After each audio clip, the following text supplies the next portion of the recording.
ભાવનગર લઠ્ઠાકાંડ મુદ્દે કોંગ્રેસના ભાજપ પર ગંભીર આરોપ। સરકારી આંકડા મુજબ 7 વ્યક્તિના મૃત્યુ થયા, પરંતુ મેં સ્થાનિક લોકો સાથે વાત કરી તો નામજોગ ત્યાંના સ્થાનિક પત્રકારો કહે છે કે 10 વ્યક્તિઓના મૃત્યુ થઈ ચૂક્યા છે। મહાત્મા ગાંધીજીના ગુજરાતમાં દારૂબંધી છે। ભારતીય જનતા પાર્ટી બુટલેગરો એટલે કે દારૂ વેચનારાઓ, કતલખાના ચલાવનારાઓ, જુગારના અડ્ડા ચલાવનારાઓ એવા ગુંડાઓને સીધો આશ્રય આપે છે અને આનું આ પરિણામ છે। સામે કોઈ ઉમેદવારો હોય તો એને આ ગુંડાઓએ ધાક ધમકીથી ફોર્મ પાછા ખેંચાવવાના, મતદારોને ધમકાવવાના એક કામ કરવાનું અને સામા પક્ષે પોલીસને સીધી સૂચના ઉપરથી આવે કે આવા બધા છે તો અમારા છે, એના ધંધા ચાલવા દો, એના પાપનું આ પરિણામ છે। ભાવનગરમાં પોસ્ટમોર્ટમ કરીને ત્યારે જ વાત પકડાઈ હોત પહેલા મૃત્યુ વખતે તો વધારે તકેદારી રખાઈ હોત। એના મૃત્યુ પછી એના મૃતદેહને વગર પોસ્ટમોર્ટમે પરિવારને સોંપીને જવા દીધો ઉજ્જૈન। કોણ જવાબદાર આના માટે? અને પછી એક કોન્સ્ટેબલ કે હેડ કોન્સ્ટેબલને સસ્પેન્ડ કરીને સંતોષ માની શકાય? ખરા અર્થમાં ઉપરથી સૂચના આવીને ડેડ બોડી સોંપાયું હતું, એની તપાસ થવી જોઈએ।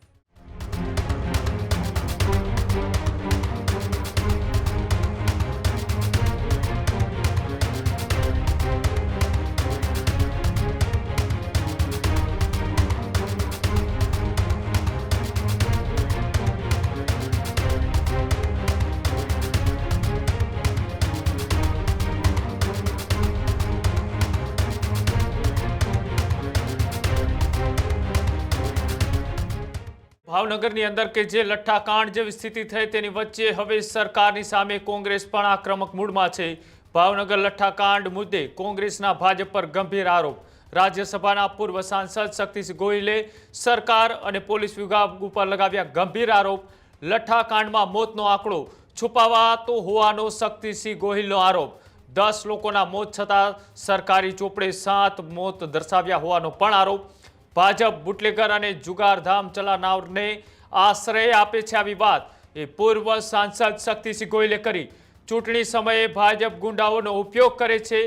રઈસ ગુજરાતમાં 2 મહિનાથી આવો દારૂ બનાવતો હોવાની વાત એ રાજ્યસભાના કોંગ્રેસના પૂર્વ સાંસદ શક્તિસિંહ ગોહિલે કરી।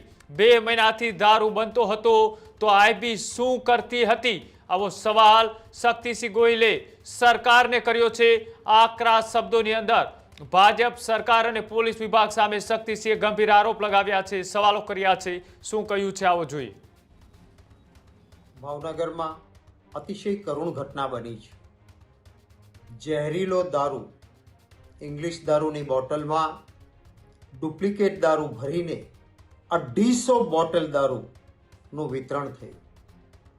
સરકારી આંકડા મુજબ 7 વ્યક્તિના મૃત્યુ થયા, પરંતુ મેં સ્થાનિક લોકો સાથે વાત કરી તો નામજોગ ત્યાંના સ્થાનિક પત્રકારો કહે છે કે 10 વ્યક્તિઓના મૃત્યુ થઈ ચૂક્યા છે। કેટલાક લોકો પ્રાઇવેટ હોસ્પિટલમાં, બીજે ત્રીજે આજે પણ મુશ્કેલીનો સામનો કરી રહ્યા છે।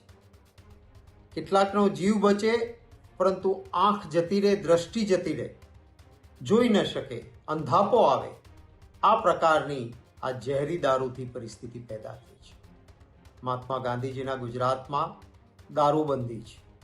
ભારતીય જનતા પાર્ટી બુટલેગરો એટલે કે દારૂ વેચનારાઓ, કતલખાના ચલાવનારાઓ, જુગારના અડ્ડા ચલાવનારાઓ એવા ગુંડાઓને સીધો આશ્રય આપે છે અને આનું આ પરિણામ છે।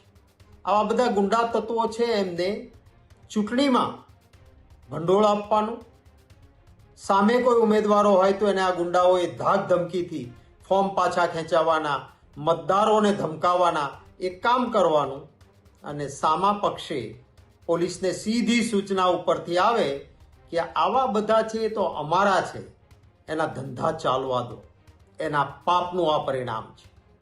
આપણી પરંપરા રહી છે, મુખ્ય ખુરશી પર બેઠેલા વ્યક્તિઓએ જ્યારે પણ કોઈ ઘટના ઘટે છે ત્યારે નૈતિક જવાબદારી સ્વીકારીને રાજીનામું આપ્યા છે। કેમ ભાજપમાંથી કોઈના પેટનું પાણી હલતું નથી? ખરા અર્થમાં નૈતિક જવાબદારી પણ સ્વીકારવી જોઈએ।